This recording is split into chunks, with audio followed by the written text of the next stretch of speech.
بچوں کو موبائل دیتا ہے تو اس موبائل کی اگر نگرانی آپ نہیں کرتے تو اس موبائل کو تو کیا اتنا زنا تھا؟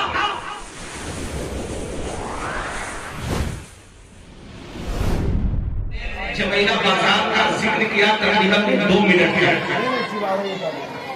جمیلہ بازار کی جو سب سے بڑی خصوصیت مجھے نظر آتی ہے اور جسے اپنانے کی ضرورت ہے وہ ہے یونیٹی، اتحاد. مجھے بڑا مزہ آتا ہے، مجھے اندر سے گدگدی ہوتی رہتی ہے جب میں یہ دیکھتا ہوں کہ چھوٹی سی بستی ہے اور اس بستی میں اگر کوئی بھی پروگرام ہو، ہمارے علماء کرام اس گاؤں کے ائمہ اعظام اپنی اپنی جگہ سے اپنے گاؤں آتے ہیں، اسٹیج شیئر کرتے ہیں، مدد کرتے ہیں، تعاون کرتے ہیں. ورنہ عموماً جو میں دیکھتا ہوں کہ ایک دوسرے کی ٹانگ پکڑ کر کھینچنے کا مزاج ہے، وہ آپ حضرات میں مجھے نہیں دیکھنے کو ملتا ہے. جب میں اس علاقے کے سب سے پرانے مفتی حضرت مولانا عبدالقیوم صاحب دامت برکاتہ کو دیکھتا ہوں تو میں اپنی ذات کے حد تک ان سے تواضع، انکساری اور جو چھوٹوں کو بڑا بنانے کا ہنر ہے یہ سیکھنے کو ملتا ہے. میں اس سے زیادہ آپ کو میں کیا کہوں کہ ایک ہی تو دل ہے، کتنی بار آپ جیتیں گے. آپ تمام حضرات کا مبارکباد کے مستحق ہیں. اللہ سے دعا ہے کہ اللہ آپ حضرات پر اسی طرح مہربانی فرماتا رہے اور آپ کو نظر بد سے بچائے جائے. پہلی بات مجھے عرض کرنی ہے اس تمہید کے بعد وہ یہ کہ آپ اس بات کو نوٹ کر لیجئے کہ جس طرح نماز پڑھنا فرض ہے، روزہ رکھنا فرض ہے، اگر کوئی نماز نہیں پڑھتا ہے گنہگار ہوتا ہے، روزہ نہیں رکھتا ہے گنہگار ہوتا ہے. ایسے ہی اپنے بچوں کی دینی تعلیم و تربیت کا انتظام کرنا فرض ہے.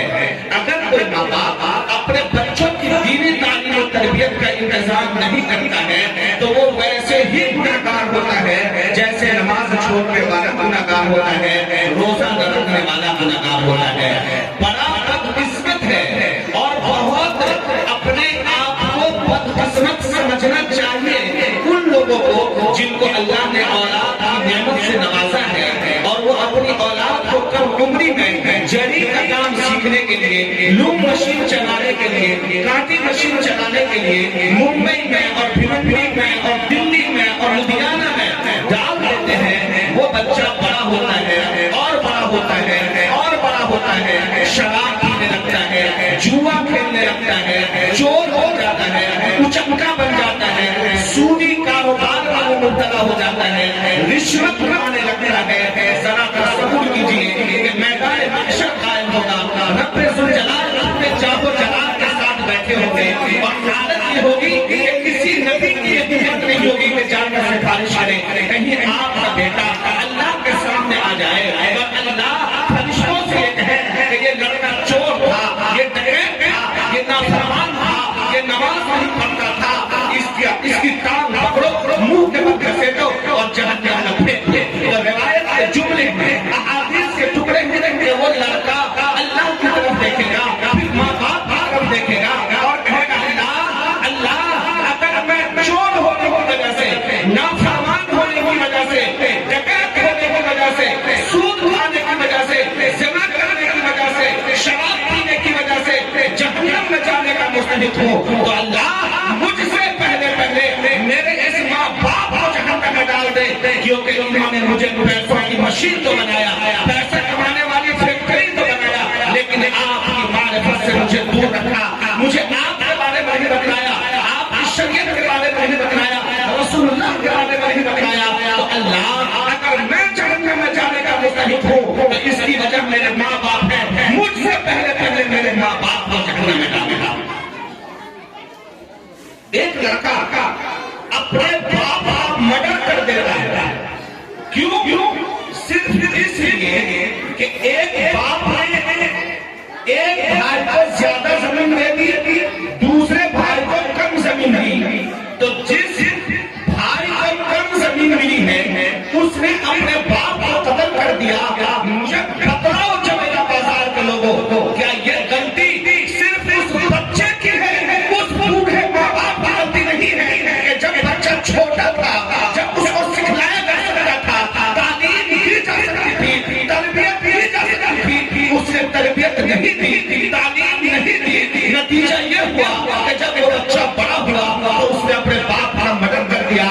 یہ غلطی صرف اس بچے کی ہے، ماں باپ کی غلطی نہیں ہے۔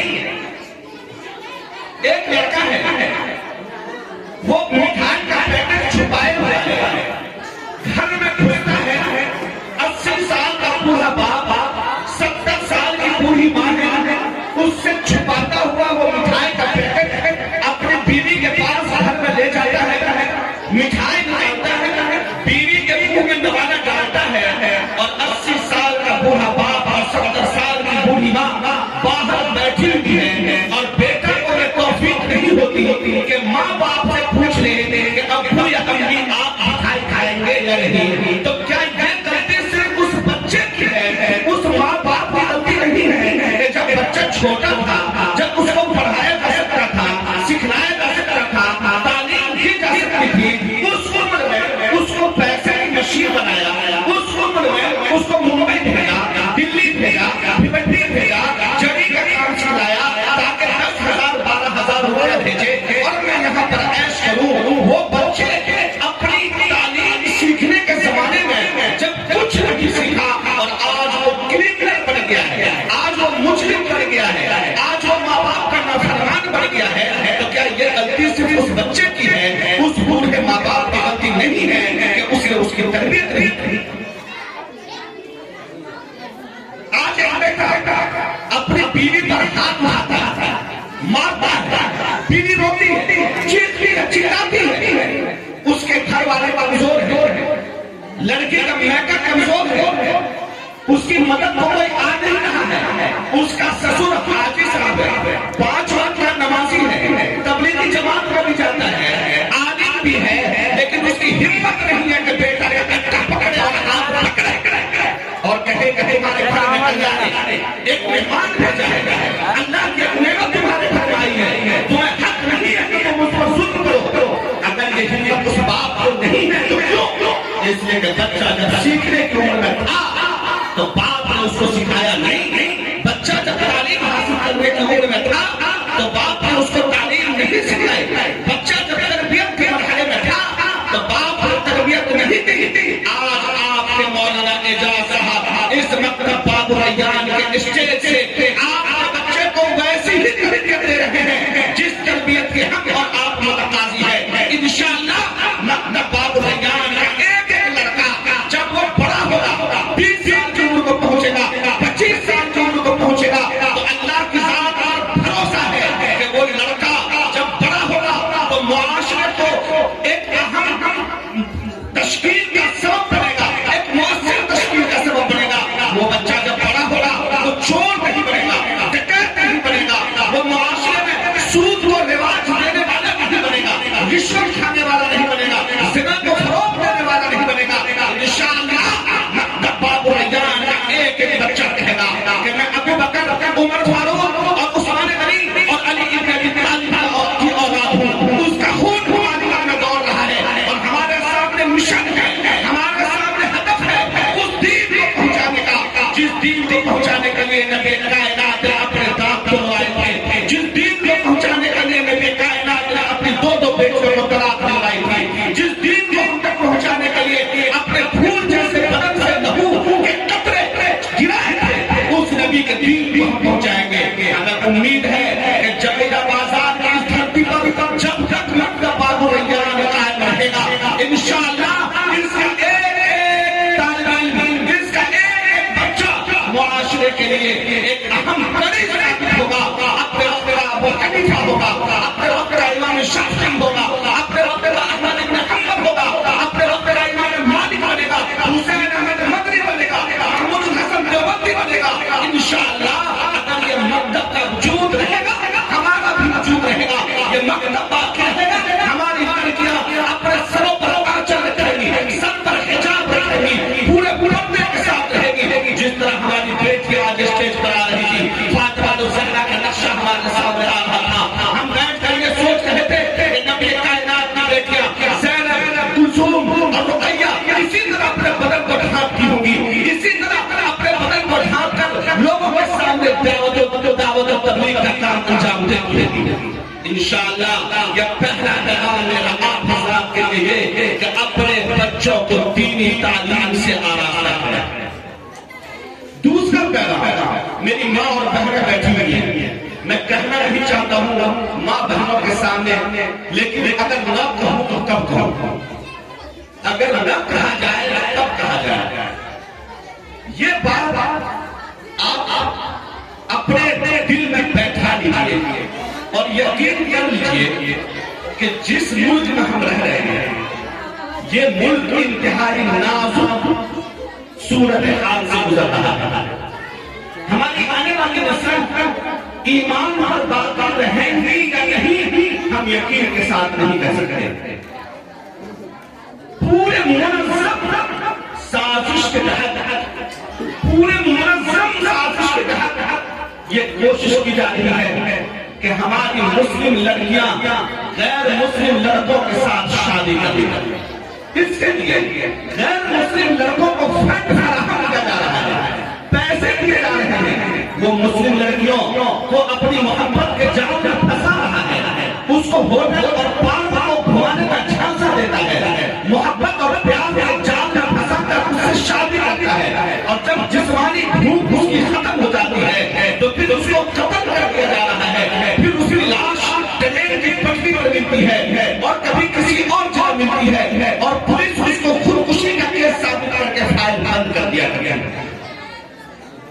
ہندوستان کا ایک بڑا خطا ہے، The Times of India، The Times of India کی رپورٹ کے مطابق پچھلے 3 سال میں تقریباً 40,000 مسلم لڑکیوں نے غیر مسلم لڑکوں سے شادیاں کی۔ 40,000 مسلم لڑکیوں نے غیر مسلم لڑکوں سے شادیاں کی ہیں۔ اے قوم مسلم کے غیور نوجوانوں، ذرا کیا آپ کے دل کی دھڑکن تیز نہیں ہوتی؟ کہ آپ کا دل نہیں کانپتا کہ ایک لڑکی جو مسلمان گھر میں پیدا ہوئی تھی، باپ نے اس کا نام عائشہ رکھا تھا، باپ نے اس کا نام فاطمہ رکھا تھا، بڑی محبت سے اس کو پالا تھا، گود میں کھلایا تھا، ماں نے جھولا جھلایا تھا، پاپا کی پری کہلائی تھی، محبت کی دیوی کہلائی تھی۔ جب وہ بڑی ہوئی تو کسی نے اس کو جنت کی کلی کہا، کسی نے معصوم پھول کہا۔ وہ لڑکی بڑی ہوئی اور بڑی ہوئی، باپ نے سوچا کہ یہ زینب بنے گی، رقیہ بنے گی، باپ نے سوچا کہ یہ عائشہ اور فاطمہ کے نقش قدم پر چلے گی، لیکن آج اگر وہ کسی ٹیکا لگاتے ہوئے لڑکے کے ساتھ آ گئی ہے اور اس کی ویڈیو سوشل میڈیا پر وائرل ہوتی ہے اور پورا مسلم سماج شک سے اپنے سر کو جھکائے ہوا ہے، اور آپ کی اور ہماری ہمت نہیں ہے کہ اس فیس بک کے کامنٹ سے جا کر ہم پڑھیں، کیونکہ اس کامنٹ سے ہم کو چڑھایا جا رہا ہے کہ دیکھو تمہاری بہنوں اور تمہاری بیٹیوں کو ہم نے اپنے گھر میں باندھی بنا کر رکھا ہے اور ٹھہر بنا کر رکھا ہے۔ اے قوم مسلم کے نوجوانوں، اپنے گھر کی خبر لو، بڑی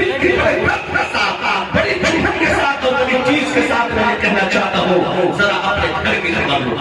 نبی کائنات صلی اللہ علیہ وسلم نے فرمایا، لوگوں کو سنو، دیوس جنت میں نہیں جائے گا، دیوس جنت میں نہیں جائے گا۔ صحابہ کرام نے پوچھا، اے اللہ کے رسول، دیوس کسے کہتے ہیں؟ تو اللہ کے رسول نے فرمایا، الذی یجر اہلہ والخبثہ، دیوس وہ ہے جو اپنی بیوی کو اپنی حالت پر چھوڑ دے، بیٹی کو اپنی حالت پر چھوڑ دے، گھر کی عورتوں کو اپنی حالت پر چھوڑ دے، اس کی خبر بھی نہ کرے کہ اگر میری بیٹی رات میں بستر پر جاتی ہے تو جانے کے بعد لیٹتی ہے یا سوتی ہے، اگر وہ بات کرتی ہے تو کس سے بات کرتی ہے، اگر لڑکا ہے تو وہ ہے، لڑکی ہے تو اس کا کریکٹر ایسا ہے، یہ پھر اس کے باپ آئی ہے، اس کے بھائی آئی ہے، تو ہمیں کہنا پڑتا ہے کہ نبی کائنات نے فرمایا کہ وہ دیوس ہے اور دیوس کو جنت کی خوشبو بھی نہیں۔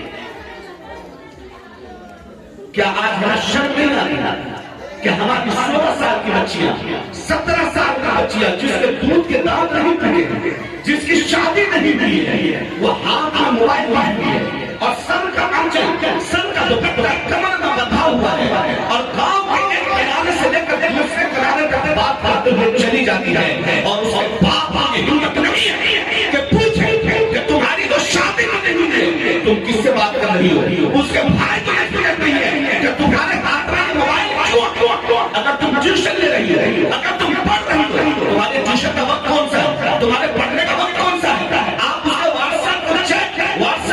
اگر آپ نہیں دیکھ رہے، اگر آپ اس کے نمبر کو نہیں کھلا رہے، کال سے آپ چیک نہیں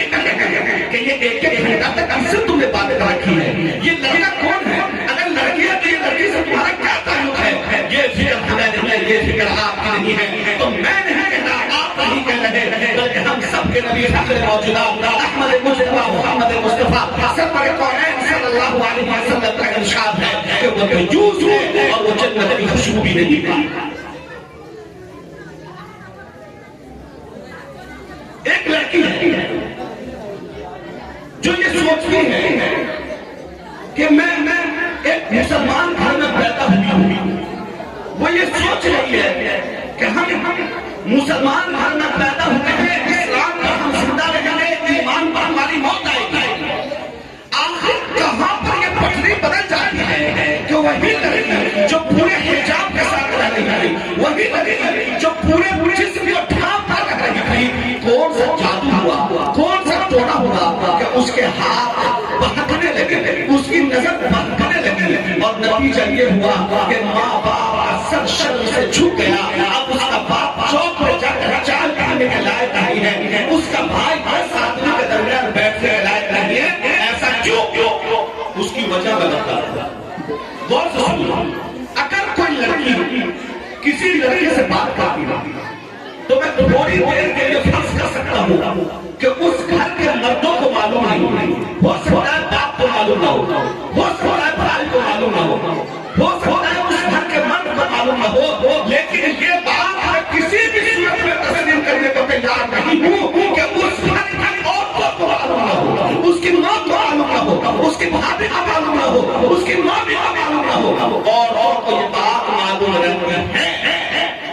اور عورتیں اس کے ماں کو بتلاتی ہیں کہ تمہاری بیٹی فلاں سے بات کرتی ہے، بھابھی بتلاتی ہے، ماں بھی بتلاتی ہے کہ تمہاری بیٹی فلاں سے بات کرتی ہے، لیکن نہیں، تم ہماری بیٹی پر الزام لگاتے ہو، میری بیٹی ایسی نہیں ہے، بخاری اور مسلم کی راویہ ہے، میری بیٹی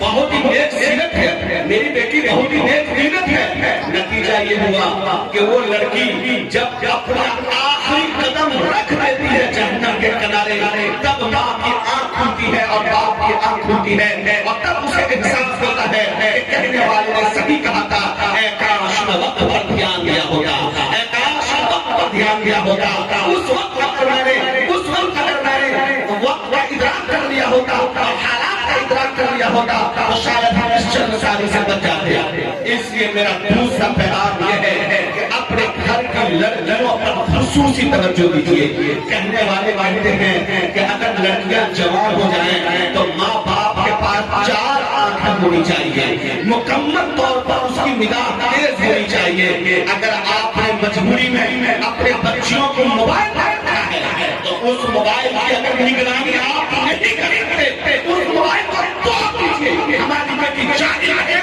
یہ گوارا ہے، لیکن ہماری بیٹی زنا جیسے کام میں ملوث ہوگی یہ گوارا نہیں۔ آج سے 20 سال پہلے 25 سال پہلے ہم جاہل تو تھے، کیا اتنا زنا تھا؟ آج ہماری لڑکیاں اسکول اور کالج سے پڑھ رہی ہیں، یونیورسٹیاں کے دہلیز طے کر رہی ہیں، لیکن کیا زنا کو فروغ نہیں ملا؟